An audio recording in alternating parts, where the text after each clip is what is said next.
জয় যিশু। প্রিয় ভাই বোন, আমি ঈশ্বরের আশীর্বাদ, প্রভুর দয়া এবং পবিত্র আত্মার সাহায্যে তোমাদের সামনে গল্প নিয়ে এসেছি। পিতা পুত্র পবিত্র আত্মাকে ধন্যবাদ দিই আর তোমাদের জয় যিশু বলি। যে আজকের আমি ইউটিউব চ্যানেলের সবাইকেই জয় যিশু দিই। আজ আমি বাক্য দেব, যে গল্প বলবো, কৃতদাসের গল্প। যোসেফের মৃত্যু হয়েছে, তার ভাইয়েরাও মারা গেছে, কিন্তু তাদের সকলেই সন্ততি হয়েছে। সন্তানেরা বড় হয়েছে, তাদেরও সন্তান হয়েছে, অনেক সন্তানের জন্ম হয়েছে। হ্যাঁ, তারা একটা বৃহৎ জাতিতে পরিণত হয়েছে। তখনও জনসংখ্যা বেড়ে চলেছে। জাতির নাম হয়েছে ইসরায়েল। লোকেদের বলা হয় ইসরায়েলি। এখন মিশরে একজন নতুন রাজা, নতুন ফারাও রাজত্ব করেছেন। এই নতুন রাজা ইসরায়েল সন্তানদের পছন্দ করতেন না। ফারাও তার দাসেদের বললেন, ইসরায়েল জাতি ক্রমশ বড় হয়ে উঠেছে, কে জানে তারা হয়তো একদিন আমাদেরই সঙ্গে যুদ্ধ করবে। তখন আমরা অনেক কিছু হারাতে পারি। ইসরায়েল ইতিমধ্যেই অনেক বলবান পুরুষ বা বালক রয়েছে। আমরা কি করব জানো? আমরা ইসরায়েলিদের কঠোর পরিশ্রম করাবো। তখন তারা ক্লান্ত ও অসুস্থ হয়ে পড়বে, তারা দুর্বল হয়ে পড়বে এবং তাদের সংখ্যা আর বেশি বাড়বে না। সেই রকমই ঘটল। ইসরায়েলিদের ইট পড়াতে হবে। ইট তৈরি হবে খড়, মাটি এবং জল দিয়ে। বহু ইটের দরকার। সেই সমস্ত ইট তাদের বহু দূরে বয়ে নিয়ে যেতে হবে। সেই ইট দিয়ে শক্ত দেয়াল, বাড়ি এবং মিনার তৈরি হচ্ছে। তাদের কত কঠোর পরিশ্রম করতে হতো, তারা কত ক্লান্ত হয়ে পড়তো। ওই যে দেখো, একজন লোক একসঙ্গে অনেকগুলো ইট বয়ে নিয়ে আসছে। সে খুব ক্লান্ত হয়ে পড়েছে, সে একটু বিশ্রাম করতে চায়, সে আর বেশি দূর যেতে পারবে না। একজন মিশরীয় তদারককারী আসছে না, সে ইসরায়েলিদের শাসন করে। তার হাতে একটা লম্বা চাবুক। সে ইসরায়েলিদের পিঠে মুখে প্রচণ্ড জোরে চাবুক মারতে লাগলো। কর্কশ স্বরে বলল, তাড়াতাড়ি আরো কঠোর পরিশ্রম করতে হবে। লোকটি ব্যথায় যন্ত্রণায় চিৎকার করে কেঁদে উঠল। প্রতিদিনই এই রকম ঘটতে থাকলো। প্রতিদিনই তাদের চাবুক মারা হয়, তাদের আরো কঠোর পরিশ্রম করতে হয়, আরো জোরে হাঁটতে হবে। মিশরীয়রা কৃতদাসের তারা তাড়িয়ে নিয়ে চলেছে। ইসরায়েলিরা দাসত্ব করছে।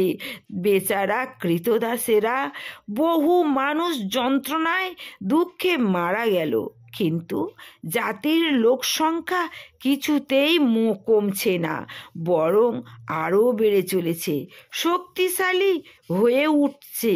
কি করে তারা সম্ভব হচ্ছে? ঈশ্বর তখনও তাদের দেখভাল করছেন। ঈশ্বর কি আব্রাহাম, ইসহাক এবং যাকবকে প্রতিশ্রুতি দেননি? রাজা তা লক্ষ্য করলেন। তিনি আরো রেগে গেলেন। তিনি বললেন, আমি জয়ী হতে চাই, ওদের দমন করতেই হবে। এদের ছেলেরা যাতে বড় হয়ে শক্তিশালী সৈন্য হয়ে উঠতে না পারে, তা আমার দেখতে হবে। তাই রাজা একটা ফন্দি করলেন। এক দুষ্ট নোংরা ফন্দি। রাজা 2 জন ধাত্রীকে প্রাসাদে ডেকে পাঠালেন। সন্তান জন্মের সময় তারা সাহায্য করে এবং মা ও শিশুর দেখাশোনা করে। ফারাও ধাত্রীদের বললেন, শিশুকন্যা জন্মালে তাকে বাঁচিয়ে রেখো, কিন্তু পুত্র হলে তোমরা তাকে হত্যা করবে। ও কি ভয়ঙ্কর! তোমরা কি মনে করো ধাত্রীরা রাজার কথা মতো কাজ করবে? না, তারা ঈশ্বরকে ভয় করে। তারা রাজার আদেশ পালন করল না। রাজা নতুন একটা ফন্দি করলেন। ওটা আরো জঘন্য। তিনি বললেন, যে সমস্ত শিশুপুত্র জন্মাবে তাদের নদীতে ছুঁড়ে ফেলে দেবে, ওরা যেন ডুবে মরে। রাজার সেনারা অনুগত। ওই দেখো, একজন সেনা এক ইসরায়েলির বাড়ির দিকে চলেছে। সে দোলনায় একটি শিশুকে দেখতে পেল। হ্যাঁ, শিশুটি বালক। সে দোলনায় থেকে তাকে তুলে নিল। মা আর্ত চিৎকার করে উঠল, না না, নিও না, ও যে আমার সোনামণি। কিন্তু সেনারা মাকে ঠেলে এক পাশে সরিয়ে দিল। শিশুপুত্রটিকে সে বাড়ির বাইরে নিয়ে গেল এবং নদীতে ছুঁড়ে দিল। ছোট ছেলেটি ডুবে গেল। সে পরিবারে গভীর দুঃখের ছায়া নেমে এলো।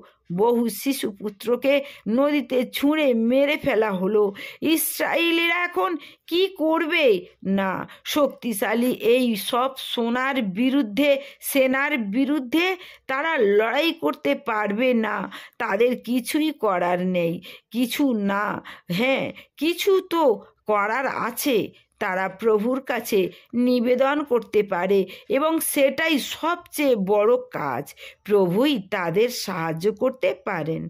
আমরা যখন দুঃখিত তখন আমরা একই কাজ করব। প্রভুকে সব কিছু বলো। আমাদের সমস্যা যত বড়ই হোক, তিনি আমাদের সাহায্য করতে পারেন। জয় যিশু। প্রিয় ভাই বোন, তোমরাও ঈশ্বরের ডাকবে বিপদে আপদে, সদা সর্বদাই তোমাদেরও প্রভু তিনি সাহায্য করবেন। জয় যিশু। ভালো থেকো, সুস্থ থেকো।